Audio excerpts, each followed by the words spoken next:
Have you ever heard of a curse so twisted that it defied time itself? Imagine a family who grew younger, not older, with every new life they brought into the world. In the quiet hills of 1845 Tennessee, whispers spoke of a family untouched by death, yet haunted by something far worse. A blessing turned into a nightmare. This is not a tale of immortality, but of decay in reverse, where every cry of a newborn stole years from the living. Tonight, we uncover the haunting legacy of the Holloway family, a story lost in time, buried in the dirt of their own making. In the remote and misty corners of Tennessee in 1845, the Holloway family lived in a weathered farmhouse surrounded by endless stretches of pine and oak, far removed from the chatter of town life. They were a quiet family, hard-working and God-fearing, known for their modest ways and for keeping to themselves. But the year their first child was born, something began to shift, not only within their home, but within time itself. The birth of little Eliza Holloway was supposed to be a moment of joy, yet those who visited the farmhouse after that day spoke of a strange stillness that seemed to settle around it, a silence that felt alive, watching. Mary Holloway, the mother, was pale and weak after the delivery, her eyes distant and glassy, as though she had glimpsed something she could not describe. Her husband, Samuel, brushed it off as exhaustion. But as the days turned into weeks, he began to notice that his wife looked different, younger somehow, as if her face had shed the marks of labor and hardship.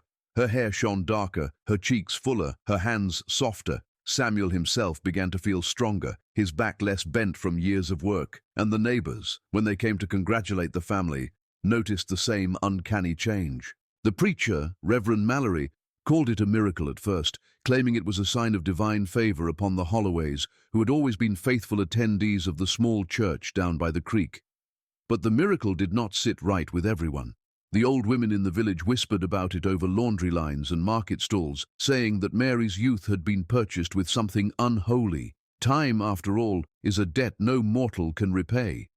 Yet the Holloways smiled and carried on, pretending nothing was wrong, though inside their home the air grew heavier with each passing day. The clocks began to tick slower, the shadows lengthened before dusk, and Samuel noticed that his reflection in the window seemed less familiar. Not older, not younger, but somehow distorted, as if the glass refused to remember his true age. When Eliza turned 1, Mary found herself in perfect health, her body unchanged from her wedding day. She should have rejoiced, but instead she felt an ache deep in her bones, a strange vibration that kept her awake at night. Samuel, too, could not shake the feeling that something had been taken from them, that with every breath their child grew stronger. Something in them was slipping away, not forward but backward. His hands, once rough and scarred, began to smooth. His beard grew in faster, darker and thicker, like that of a much younger man. But his dreams turned violent, full of whispers and faces moving in reverse. He dreamt of being a boy again, barefoot and lost in the woods, chasing echoes that didn't belong to him. By the time Mary conceived again, the town's midwife, Mrs. Pearson, hesitated to visit their home. She said the air around that house felt wrong, that the walls hummed softly when she approached. But duty called, and when the labor began, she came anyway. The night of the second birth was marked by a strange storm. No rain, no thunder, just wind, curling through the hollows with the sound of crying. The midwife would later say that the baby came too easily, as if it had been waiting. The moment it entered the world, Samuel gasped, not from joy but from terror, because he could feel something being pulled from him, his memory, his strength, his years. He watched as Mary's hair turned the deep brown of her youth, as her body straightened, as if time itself bowed to her. Mrs. Pearson saw it too and fled into the night, clutching her cross, muttering that no human should witness such things. From that day on, the Holloway home was never the same. Samuel stopped attending church, Mary stopped visiting the market, and the children, Eliza and baby Thomas, were rarely seen outside. The family aged backward, quietly and steadily. When the townsfolk saw Samuel again months later, they didn't recognize him. His shoulders were broader, his eyes sharper, and his voice carried the confident timbre of a man half his age.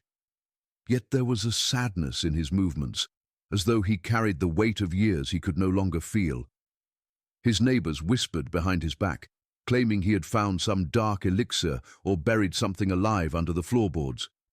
Some said they heard laughter in that house at strange hours, laughter that started as a child's and ended in the low rasp of an old man. The preacher sent word, asking Samuel to return to prayer, but Samuel burned the letter without reading it. Inside, Mary's journals told a quieter horror.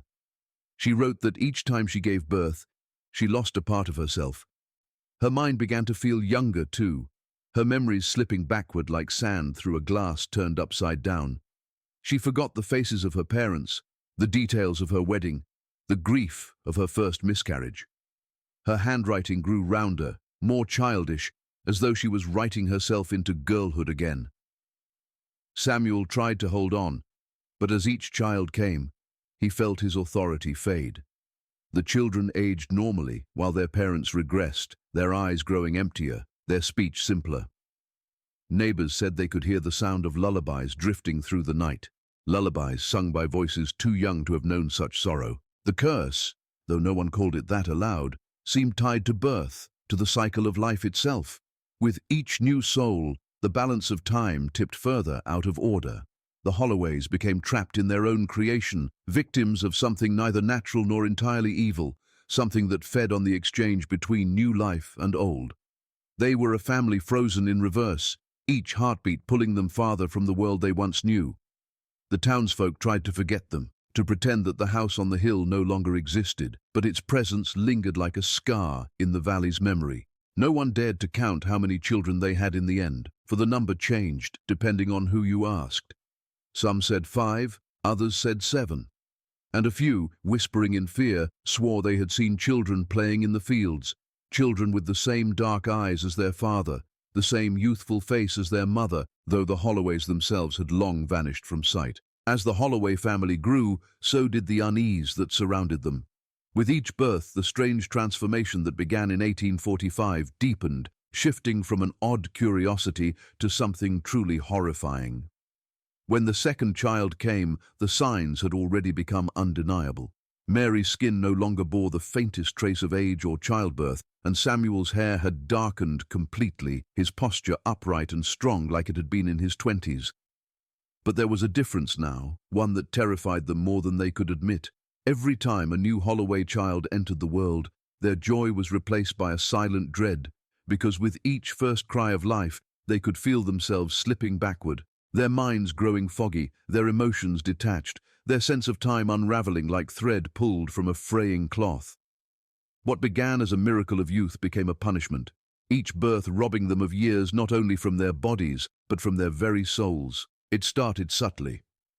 After Thomas was born, Samuel found himself forgetting things he had built with his own hands. He stood in the barn, staring at tools he couldn't remember naming, unable to recall what each was for. Mary would call him to supper, and he would nod absently, her voice faint and distant, like the echo of someone he'd once known but couldn't quite place. When their third child was born, a daughter named Clara, Mary began losing her grasp on language itself. Her words came softer, slower, and her sentences trailed off into silence, as if her mind could not catch up with her tongue. The midwife who had once helped her refused to come again, so Samuel delivered the child himself, trembling with fear and awe as he felt the same cold wave rush through him. That night, while the baby slept in her crib, Mary sat by the window brushing her hair, and Samuel realized her reflection in the glass no longer matched her face. The reflection was of a girl, barely 18, eyes bright and unknowing. He touched her shoulder, and she looked at him with confusion, asking who he was. Each birth renewed the cycle, pulling them further back into youth, but it came with unbearable consequences. Their memories dissolved like ink in water, leaving behind fragments of a life they could not fully remember. Samuel started to forget his own children, calling them by names that no longer belonged to them, faces from the past that his mind refused to let go of. Mary, now appearing no older than a girl herself, spent her days humming lullabies to children who were her own, but whom she no longer recognized as such. The older children noticed the change too. Eliza, now 6, watched her parents grow more like her in both face and manner, until one day she whispered to her brother that Mama and Papa were turning into kids. The thought frightened her so deeply that she refused to sleep, staring at them through the night, watching their features shift in the dim glow of the oil lamp, seeing in their faces the strange blend of parent and child. The house grew colder as time unraveled inside its walls. The air felt thick, almost weighted, as though it held the pressure of moments folding in on themselves. The clocks no longer ticked properly. Their pendulums swung backward before moving forward again, trapped in a rhythm that defied the order of the world. The night seemed longer too, stretching into an eternal dusk that swallowed sound and reason. Neighbors began avoiding the road that passed the Holloway property, saying they could feel a strange pull near the gate, as if something unseen was drawing warmth from their bodies, something that fed on the living just by being near. The preacher who once blessed their firstborn now warned his congregation to stay away, calling the Holloways the reversed of God's will, though even he could not explain what sin could cause such a fate. In those days, Mary often wandered through the house in silence, her feet bare, her eyes wide with wonder and confusion. She would stop in the nursery and pick up one of the children's toys, holding it as if she didn't understand its purpose. Sometimes she would stand before the mirror and touch her face, pulling at her cheeks, watching her reflection stare back with innocence that no longer belonged to her. Her youngest child, Clara, would reach out and touch her hand, and Mary would recoil as if the touch of her own blood startled her. Samuel tried to write down what was happening in his journal, but his handwriting grew larger and messier with each entry, his sentences shorter, his thoughts scattered. He wrote that he could feel something inside him breaking, a reversal not just of age, but of sense, like his mind was being rewound to a point before it could even understand what fear was. Each new child was both a birth and a loss, a continuation of life and an erasure of it. As Mary's body grew younger, she began to lose the strength to carry the next child, yet somehow the pregnancies came easier each time. It was as if her body, too young to remember pain, forgot what it meant to resist. The births became quicker, almost mechanical, the cries of the newborns blending with the sound of a woman whose own age could no longer hold meaning. The Holloway children grew, but their parents shrank inward, turning from guardians into siblings, from husband and wife into children themselves. The unnatural trade between life and youth blurred the lines of family until no one knew who was older or younger, who was meant to protect and who was meant to be protected. Outside, nature mirrored their descent. The trees near the Holloway farm stopped growing, their leaves dull and grey no matter the season. The well water turned cold, with a taste of iron that made even the livestock avoid it. The birds that once nested nearby vanished, leaving only silence and the faint sound of wind passing through the chimneys. Rumors spread in the nearby town that the Holloways had made a pact, that they had called on something ancient to spare them from the decay of time, not realizing that the bargain had a cruel twist. Whatever had granted them youth had not given them life. It had taken it away, piece by piece, feeding on their years like a starving thing. And as the number of children grew, so too did the Holloways' regression, until Samuel's voice cracked when he spoke, and Mary's laughter carried the innocent pitch of a young girl playing at being a mother, unaware of what she once was. By the time the Holloway children numbered 4, the town that once regarded their story with curiosity had begun to recoil in fear. What had started as gossip became rumor, and rumor turned to legend, whispered in the pews of the small church and murmured behind closed shutters at night. The Holloways no longer appeared at Sunday service or in the market square. Their property grew wild and unkempt, vines crawling across the wooden fence, weeds choking the garden that Mary once tended with pride. The air around their farmhouse carried a smell unlike anything familiar. Damp earth, sweet rot, and something metallic, as if time itself had begun to corrode.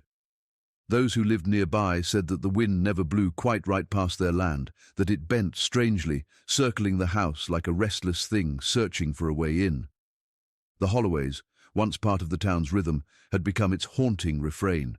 The first to notice something truly wrong was a boy named Caleb Turner, who claimed to have seen the Holloway children playing near the creek one evening just before sunset. They were laughing, he said, but their laughter didn't sound like children at all. It echoed like many voices, some old, some young, blending together in a way that made his skin crawl. He swore that their eyes were too bright, reflecting the dying light as if lit from within. When he told his father, the man beat him for lying, but Caleb insisted. He said one of the children called out to him by name, though they had never met. After that, the Turners moved their cattle to the opposite side of the valley and avoided the creek altogether. Whispers spread quickly. The town's elders recalled stories of old curses. of mountain families who had meddled with forbidden things, invoking forces that granted them unnatural gifts. But even those tales could not explain what the Holloways had become. They no longer aged in the normal sense. Rather, they unraveled backward. The youngest Holloway child, barely able to speak, seemed to grow as the parents grew younger. Mary, now looking like a teenager, was often seen from afar wandering through the fields with her dark hair loose, her dress hanging off her small frame. Some said she spoke to the wind as though answering unseen voices. Samuel's voice, once deep and commanding, had taken on a youthful, uncertain tone, and when a group of townsmen rode past their home one evening, they saw him sitting on the porch, carving a piece of wood with clumsy hands too small for the knife he held. They turned away without speaking to him, each one silently praying that whatever afflicted the Holloways would not notice their presence. The town began to turn on itself in fear. Reverend Mallory declared that the family's condition was the work of the devil, a punishment for pride or witchcraft. He organized prayer gatherings where the people pleaded for protection, though none dared to confront the Holloways directly. The children of the town were forbidden to play near their property, and anyone who had reason to travel the road that passed by their farm did so quickly, without looking toward the windows that always seemed to flicker with lamplight even in the daylight hours. Some swore that the windows reflected not what stood before them, but what had been. Shadows of the Holloways as they once were, aging forward as the real family aged in reverse. As the years, or whatever could still be called years in that place, passed, the Holloways withdrew further. Their home grew darker, the curtains drawn, the once white siding greyed with mildew and dust. No smoke rose from the chimney, yet the faint smell of burning wood lingered in the air, as if the fire never truly went out. From time to time, strange sounds carried across the hills, laughter that broke into weeping, the rhythmic creak of rocking chairs, and once, a lullaby sung in a voice too small to belong to a mother. The mailman stopped delivering letters to their box, saying he'd seen a child's hand reach out from the slot when he tried to place an envelope inside. No one blamed him for quitting his route. The Holloway children, now numbering 5, were rarely seen together. Some claimed to glimpse them in the woods at night, moving in pairs, pale faces flashing between the trees, watching travelers with eerie stillness. The older townsfolk said the Holloway land was cursed ground, that no animal or plant could thrive there because the family had upset the natural order. The grass grew tall but brittle, the trees bore no fruit, and the river that ran near their property turned a murky grey during the summer months. People said that if you walked too close to the water, you could see reflections of faces that didn't match your own. Faces that smiled when you didn't, eyes that blinked a second too late. Those few who gathered the courage to approach the Holloway home returned different. A tax collector once went to deliver notice about overdue payments. He came back pale and shaking, unable to speak for days. When he finally did, he said he had knocked on the door and a young boy had answered, no older than 10. The boy claimed his name was Samuel Holloway, the same as the father who should have been in his 30s by then. The collector thought it a cruel jest until he looked closer and recognized the boy's eyes, the same piercing blue he remembered from the man years before. He left immediately, abandoning his papers on the porch, and told the sheriff he would rather burn the debt ledger than return. Isolation became the Holloways' prison. The more they avoided the outside world, the more distorted their sense of reality became. Inside their house, time no longer followed the same rhythm. The days melted into nights without distinction, and the children's laughter echoed endlessly through the halls. Mirrors, once ordinary fixtures, began to warp, showing images of the family at different ages all at once. Mary as a young woman, Samuel as a child, Eliza as an infant, though she stood before the glass fully grown. They began to forget what day it was, what year, even who among them had been born first. Their memories folded inward until the family lived in a world that existed only for them, untouched by the laws of the outside. The townspeople, terrified but fascinated, began treating the Holloway house like a ghost story come alive. Children dared each other to approach the gate at night, claiming to hear whispers calling their names from the dark. No one dared step beyond the fence. They said the air itself grew colder there, that the night pressed tighter, and if you listened long enough, you could hear a baby crying from somewhere deep inside the house, though no one could tell how long ago that cry had begun or if it had ever truly ended. The truth behind the Holloway family's curse began to surface when a traveling preacher and a local midwife decided to uncover what truly bound that household to such unnatural suffering. The preacher, Reverend Ezra Kellen, was not a man easily swayed by superstition. He had wandered through the backwoods of Kentucky and the mountain towns of Georgia, where he had heard many tales of curses and pacts, but none as strange as what was whispered about the Holloways. The stories intrigued him first as folklore, but what drew him to Tennessee was the consistency of the details. Families in neighboring towns spoke of the Holloways not as ghosts, but as living, breathing people who had become trapped in time's backward pull. When the Reverend arrived in Jackson County, he found a town too frightened to even speak their name.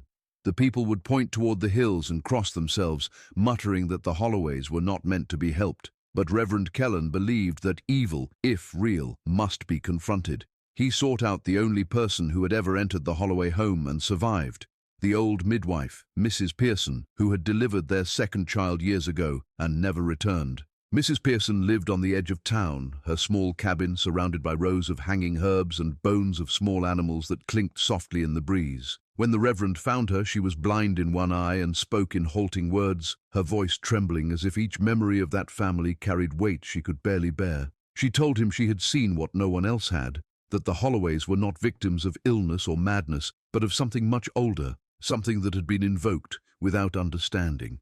She recalled the night of the second child's birth, the strange wind that entered through the chimney, though the fire burned steady, the way Mary Holloway's voice had deepened as she cried out in labor, speaking words that were not her own. The midwife said the air had filled with the sound of whispering, a language she had never heard before, something rhythmic and low, like a prayer turned inside out. She had seen Samuel standing near the door, eyes glazed over, repeating the same phrase under his breath, as if possessed by the rhythm of his wife's voice.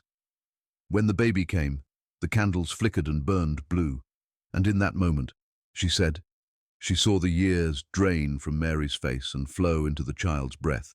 The Reverend asked her what those words had been, but Mrs. Pearson could only recall fragments, syllables that felt heavy on her tongue even years later. She told him that after that night, she began to hear the same whispers in her sleep, sometimes just before waking, as if the sound had lodged itself in her ears forever. The preacher wrote everything down, determined to confront whatever force had taken root in the Holloway home. He spent days researching old mountain folklore, combing through church records and handwritten journals kept by settlers and traveling healers.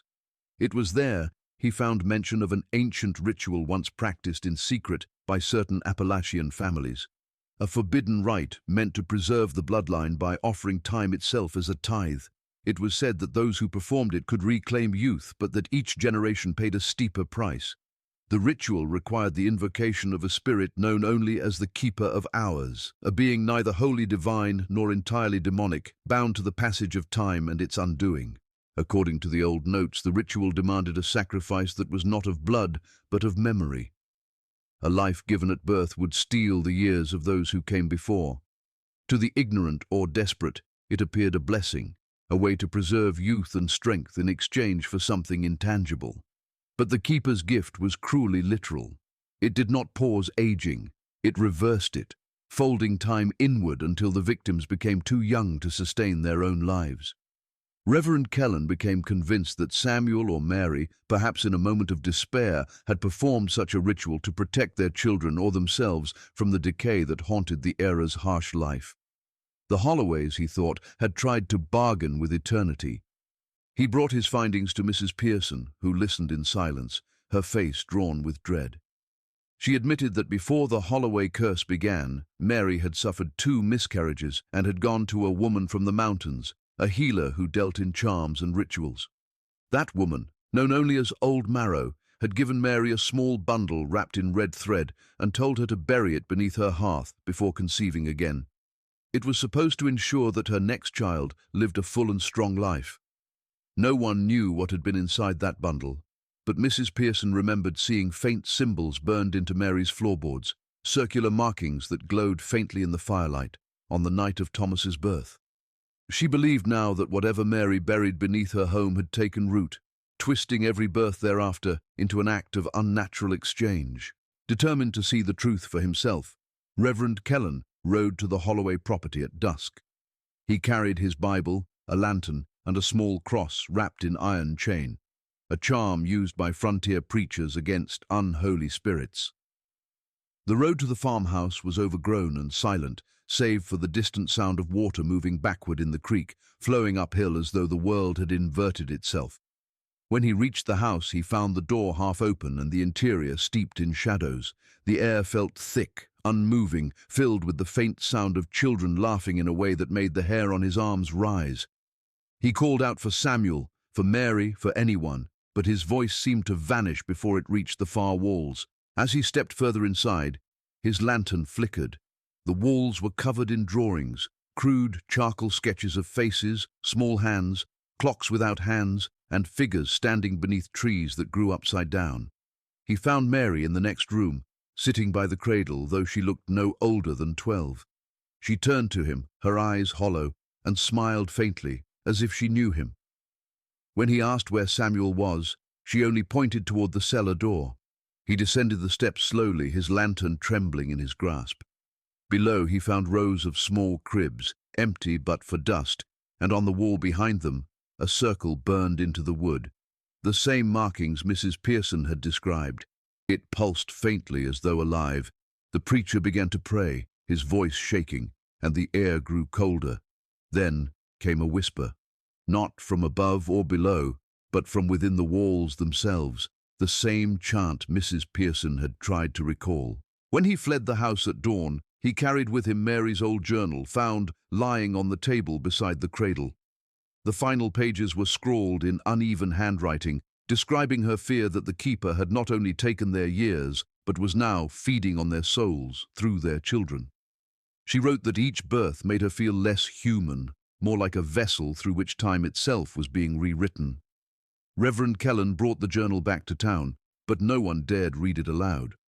Those who did said the ink seemed to move across the page when left in candlelight, as if time still breathed within the words, unwilling to die. The final days of the Holloway family were spoken of only in fragments, as no one living ever claimed to have seen what truly happened inside that cursed house before it fell silent. Some said it ended in one last birth, the seventh and final child, whose coming marked the breaking point of whatever dark force had bound them. Others said the family simply vanished into the folds of time, leaving behind a home that existed both in the present and in a past that could no longer be reached. What is known is that on a stormless night, when the moon shone low and red over the Tennessee hills, a light was seen flickering through the Holloway windows, not the steady glow of a lantern, but a strange pulsating shimmer, as though the air inside the house had become liquid.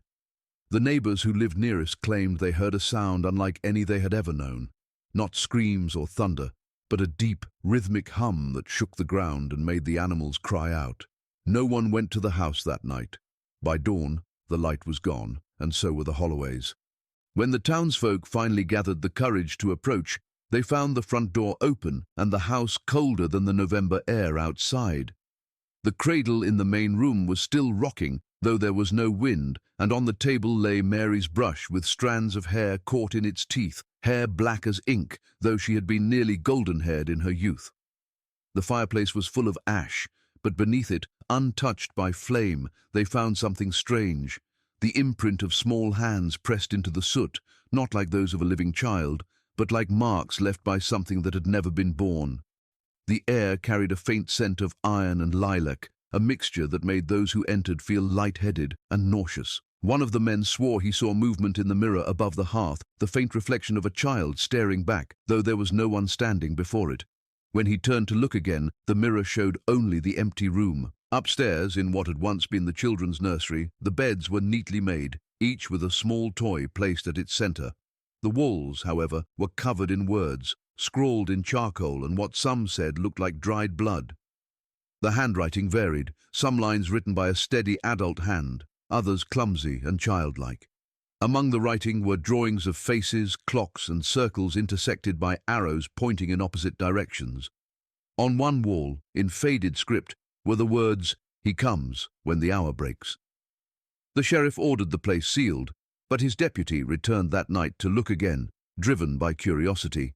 He later told his wife that the walls seemed to hum when the lantern light passed over them, that the shadows didn't follow the flame but moved against it.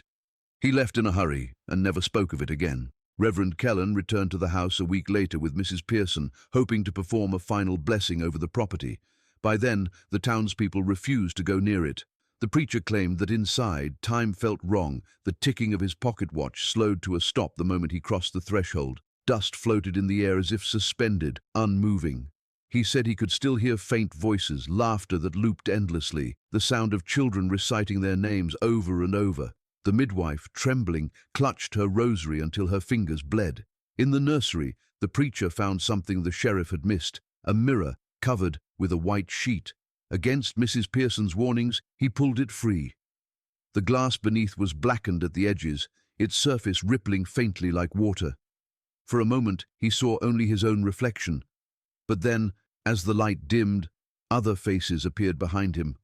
The Holloways, each younger than the next, staring silently. Mary looked barely 10, her small hands pressed against the inside of the glass. Then the reflection blinked, but he had not. The midwife screamed, and the Reverend threw the sheet back over the mirror, sealing it with his cross. They left before sunset, taking the object with them, determined to bury it in the churchyard. But the mirror never reached the church. The preacher's horse was found wandering near the edge of the woods, saddle empty, the mirror shattered on the ground beside it. The shards were scattered, yet none reflected the sky. Instead, each piece showed faint images of a house standing in sunlight, a family smiling before it, the Holloways as they had been long ago. When the pieces were gathered and placed together, the reflection was gone, replaced by a dull grey sheen that no longer caught the light. Reverend Kellen was never seen again. Mrs. Pearson lived only a few months more, and on her deathbed, she told her granddaughter never to look into a mirror after midnight, for time could still reach through the glass. In the years that followed, the Holloway property decayed, but never completely fell. The roof sagged, the paint peeled, yet the structure remained untouched by rot, as if something unseen still preserved it. Travelers passing through the region spoke of strange echoes near the old road, laughter that came from nowhere, the sound of a lullaby that stopped the moment one tried to listen closely. Some said they saw the lights of a house on the hill where no house stood, and if they followed them, they would find only mist and the faint imprint of footsteps in the grass, small and numerous, leading nowhere. The townsfolk built a new road to bypass the Holloway land entirely, letting the earth reclaim what it could. Even so, the legend endured. The children of the town grew up hearing warnings never to be born under a Holloway moon, never to speak their name aloud after dark, never to place a mirror facing the bed. They said that on certain nights, when the air grows too still and the stars flicker like dying candles, you can see the Holloway family walking through the fields, their forms shifting between child and adult, their faces caught between time. Some travelers claimed to have glimpsed a young girl near the old property, her hair dark and tangled, holding a baby in her arms. When approached, she smiles sweetly and asks the same question every time, "Do you remember me?" And when they blink, she is gone, leaving behind the faint sound of a cradle rocking in the wind and the slow tick of a clock counting backward into silence.